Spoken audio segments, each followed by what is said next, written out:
దేవుని వాక్యమైన పరిశుద్ధ గ్రంథం బైబిల్లో నుండి సంఖ్యాకాండం 25వ అధ్యాయం మొదటి నుండి చదువుకుంటాం. సంఖ్యాకాండం 25వ అధ్యాయం. ఇజ్రాయేలీలు సిత్తింలో దిగి ఉండగా ప్రజలు మోయాబు రాణులతో వ్యభిచారం చేయసాగిరి.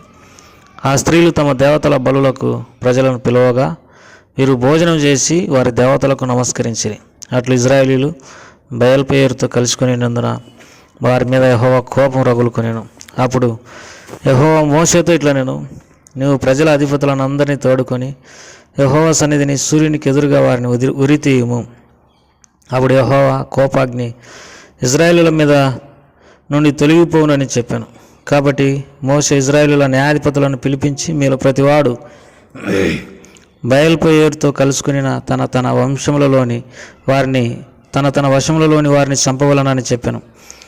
ఇదిగో మోషే కనుల ఎదుటను ప్రత్యక్షపు గుడారం యొక్క ద్వారం వద్ద ఏడ్చుచుండిన ఇజ్రాయేలీయుల సర్వ సమాజం యొక్క కనుల ఎదుటను ఇజ్రాయేలీయులలో ఒకడు తన సహోదరుల యొద్దకు ఒక మిద్యాను స్త్రీని తోడుకొని వచ్చెను. యాజకుడైన అహరోను మనవడును ఎలియాజరు కుమారుడునైన ఫినెహాసు అది చూసి సమాజం నుండి లేచి ఈటెను చేత పట్టుకొని పడక చోటికి ఆ ఇజ్రాయేలీయుని వెంబడి వెళ్ళి ఆ ఇద్దరిని అనగా ఆ ఇజ్రాయేలీయుని ఆ స్త్రీని కడుపులో గుండా దూసిపోనట్లు పొడిచెను. అప్పుడు ఇజ్రాయేలీలో నుండి తెగులు నిలిచిపోయాను. 24,000 మంది ఆ తెగులు చేత చనిపోయారు. అప్పుడు యెహోవా మోషేకి ఇలాగా ఆజ్ఞ ఇచ్చెను, యాజకుడైన అహరోను మనమడును ఎలియాజరు కుమారుడైన ఫినెహాసు వారి మధ్యను నేను ఓర్వలేని దానిని తాను ఓర్వలేకపోవటం వలన ఇజ్రాయేలీల మీద నుండి నా కోపం మళ్లించాను గనుక నేను ఓర్వలేక ఇజ్రాయేలీలను నశింపజేయలేదు. కాబట్టి నీవు అతనితో ఇట్లను, అతనితో నేను నా సమాధాన నిబంధనను చేయుచున్నాను. అది నిత్యమైన యాజక నిబంధనగా అతనికిని అతని సంతానమునకును కలిగి ఉండును. ఎలా అనగా అతడు తన దేవుని విషయమందు ఆసక్తి గలవాడై ఇజ్రాయేలీల నిమిత్తం ప్రాయశ్చిత్తం చేశాను. చంపబడిన వాని పేరు జిమ్రి. అతడు షిమ్యోనీయులలో తన పితరుల కుటుంబమునకు ప్రధాని అయిన సాలు కుమారుడు. చంపబడిన స్త్రీ పేరు కొబ్జి, ఆమె సూరు కుమార్తె. అతడు మిద్యానీయులలో ఒక గోత్రమునకును తన పితరుల కుటుంబమునకు ప్రధాని అయి ఉండెను. మరియు యెహోవా మోషేకి ఇలాగు సెలవిచ్చెను, మిద్యానీయులు తమ తంత్రముల చేత మీకు బాధకులై ఉన్నారు. వారిని బాధపెట్టి హతం చేయుడి. వారు తంత్రములు చేసి పేరు సంతతిలోను తెగులు దినమందు పేరు విషయంలో చంపబడిన తమ సహోదరియు మిద్యానీయుల అధిపతియు కుమార్తెయు నన్ను కొబ్జి సంగతిలోను మిమ్మల్ని మోసపుచ్చిరి. దేవుడి వాక్య భాగాలను మన కొరకై దీవించి ఆశీర్వదించునుగాక. ప్రియమైన సోదరులారా, మరి ఈ దినం మనం సంఖ్యాకాండం 25వ అధ్యాయాన్ని చదువుకున్నాం. 25వ అధ్యాయంలోని వాక్య భాగాలను ప్రభువారు మరి మన కొరకై దీవించి ఆశీర్వదించునుగాక. ఈ 25వ అధ్యాయంలో ఇజ్రాయేలీలు మరి ఒక పెద్ద మోసంలో పడిపోయినారు. ఈ మోసము ఎవరి వలన కలిగిందంటే బిలాము వలన కలిగింది.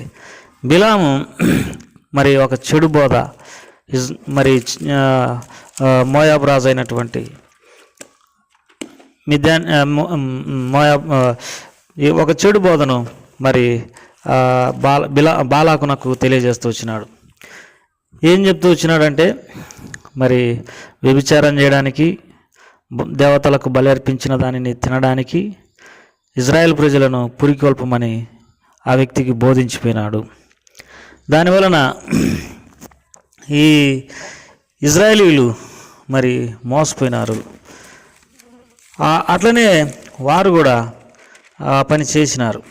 ఏ పని చేసినారనంటే, వారి స్త్రీలను ఇజ్రాయేలీలోకి పంపి తర్వాత వారి దేవతలకు అర్పించిన వాటిని తినడానికి పిలిపించి ఆ స్త్రీలు ఇజ్రాయేలీలతో వ్యభిచారం చేసినారు. దాన్ని బట్టి దేవుని కోపం ఇజ్రాయేలీల మీద రగిలింది. అప్పుడు దేవుడు అంటాడు, మరి ఇజ్రాయేలీల అధిపతులను ఉరిదీయమని దేవుడు సెలవిస్తున్నాడు. అప్పుడు దేవుని యొక్క కోపం తగ్గిపోతుందని దేవుడు సెలవిస్తున్నాడు. ఇజ్రాయేలీలు తప్పు చేసినప్పుడు ఇజ్రాయేల్ పెద్దలను ఉరిదీయడంలో, అధిపతులను ఉరిదీయడంలో అర్థం ఏంటంటే, మరి దేవుడు అధిపతులను మరి ఆ ప్రజలను చూసుకోమని ఉంచినాడు. అయితే అధిపతులు తప్పిపోయినారు. వారు విచ్చలవిడిగా తిరగడానికి ఆ అధిపతులు విడిచిపెట్టినారు.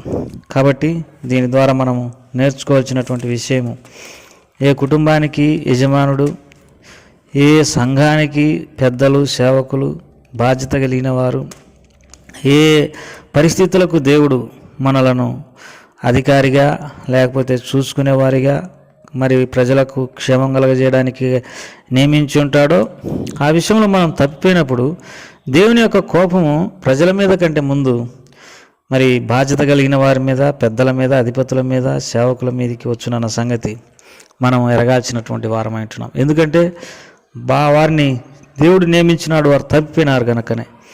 కాబట్టి అందుకే మరి దేవుని వాక్యంలో ఒక మాట రాయబడితో వచ్చింది, సంఖ్యాకాండం 25వ అధ్యాయంలో 5వ వచనంలో, కాబట్టి మోషే ఇశ్రాయేలు న్యాయాధిపతులను పిలిపించి మీలో ప్రతివాడు బయల్పేరుతో కలుసుకుని తన వశంలోని వారిని చంపవలనని చెప్పాను.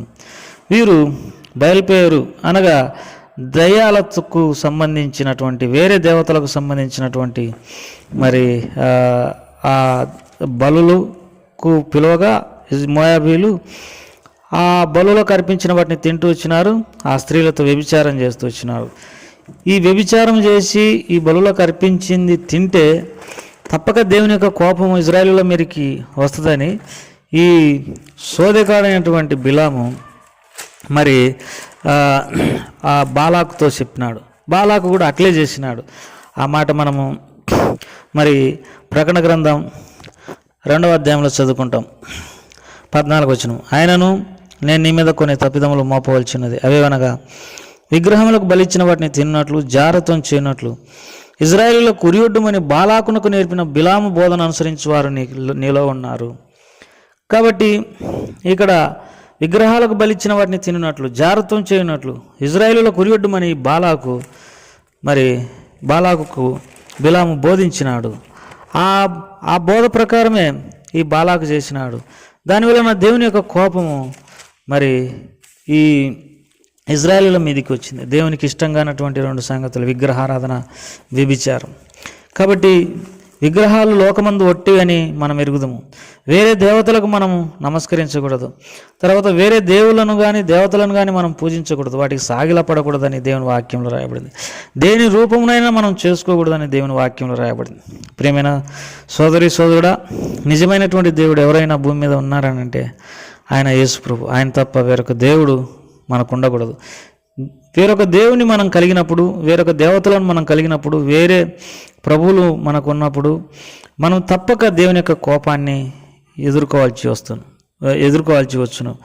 కాబట్టి ఆయనను మాత్రమే మనము సేవించి పూజించి ఆయనకు మాత్రమే నమస్కారం చేయవలెను. అది మనకు కట్టడ.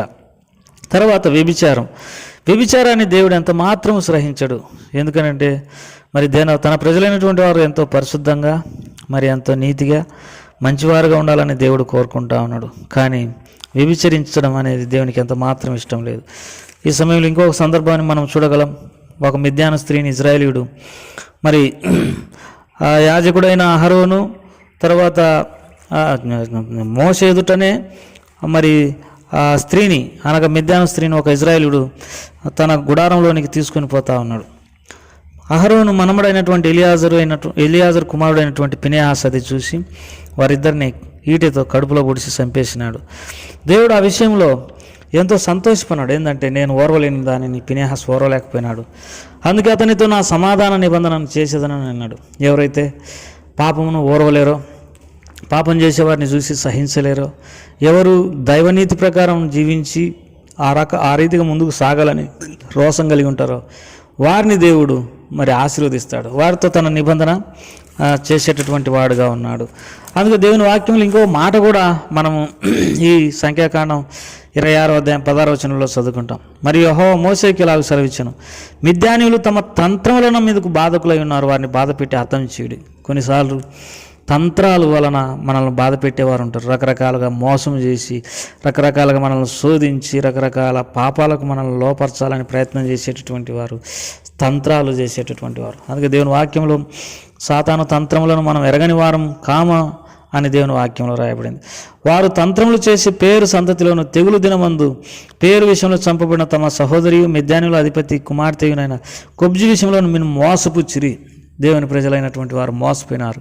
ఇజ్రాయేలీలు దేవుని యొక్క కోపానికి గురైపోయినారు. ప్రియులారా, ఇక సాతాను అనేక రీతులుగా వీరిని అరణ్యంలో ఉన్నటువంటి సంఘమైన ఇజ్రాయేలీలను శోధించింది. రకరకాలుగా ఆహార విషయంలో, నీళ్ళ విషయంలో, అధికారం విషయంలో, తర్వాత మరి రకరకాల అబద్ధాల విషయంలో, విశ్వాసం లేని విషయాలలో అనేక రీతులుగా సాతాను శోధించింది. చివరిగా దేవుని ప్రజలపై ఉపయోగించినటువంటి పన్నాగం ఏంటిదంటే వ్యభిచారం చేయించడం, వేరే దేవతలకు నమస్కారం చేసేటట్లు చేయడం. ప్రియులారా, అన్ని రీతులుగా వారు శోధించబడుతూ వచ్చినారు.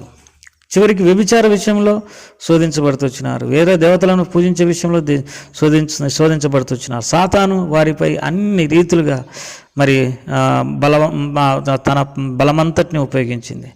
అయితే దేవుడు మరి వారి పక్షంగా ఉంటూ వచ్చినాడు. మనము విగ్రహారాధనకు, వ్యభిచారమునకు దూరంగా ఉండి తన ప్రజలుగా కొనసాగడానికి ప్రభు మనకు కృప చూపించును గాక. ప్రేమగల తండ్రి, దయగల ప్రభు, నీకు ఎంతో వందనాలు, స్తోత్రములు. ఈ మాటలన్నింటినీ మా కొరకే ఆశీర్వదించండి. వ్యభిచారము, విగ్రహారాధన ఎంత మాత్రం మెచ్చేటివి కావు. మిద్యానీయులు మరి తమ తంత్రం వలన ఇజ్రాయేలీలకు మరి మోసం చేసినారు. ప్రభు వారిని నష్టంలో దేవుని యొక్క ఉగ్రత గురేటట్టుగా చేసినారు. వ్యభిచారానికి, తర్వాత వారి దేవతలకు అర్పించిన వాటిని తినడానికి వారిని ఆహ్వానించి ఎంతో కీడు చేసినారు. ప్రభు మరి పెద్దలైనటువంటి వారు కూడా తప్పైనటువంటి వారుగా ఉన్నారు. ఈ విషయంలో ఎంతో కోపడుతూ వచ్చినాం. మేము లోక సంబంధమైన ఈ సాతాను సంబంధమైన మోసాల నుండి తప్పించబడి నీకు అనుకూలంగా జీవించడానికి సాయం చేయండి. యేసు ప్రభువు వారి నామం పేరట వేడుకుంటున్నాం తండ్రి, ఆమేన్.